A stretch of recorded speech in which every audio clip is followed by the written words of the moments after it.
નમસ્કાર દર્શક મિત્રો. તાજેતરમાં જ સર્વોચ્ચ અદાલતના બે વિદ્વાન ન્યાયમૂર્તિશ્રીઓએ કે કવિતાના કેસમાં મની લોન્ડરિંગ નો જે કાયદો છે એના સેક્શન 50 હેઠળ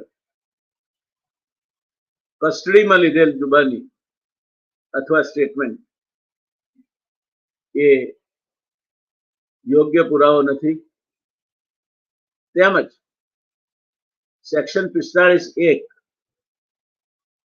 મુજબ સ્ત્રી જે વ્યક્તિ માંદું છે તે અને વિદ્યાર્થી આ કેટેગરી ને અધિકાર રૂપે જામીન આપવા પાત્ર કેટેગરી બનાવી છે. આ બંને મુદ્દાઓ શકવર્તી છે.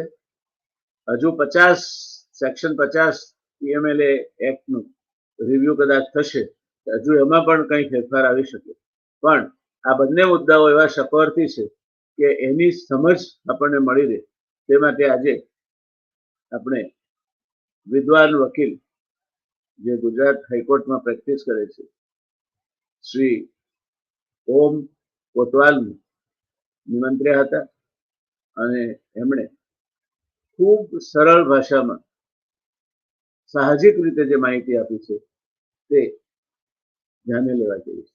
જરૂર આ એપિસોડ જોજો, ચૂકાઈ ન જાય.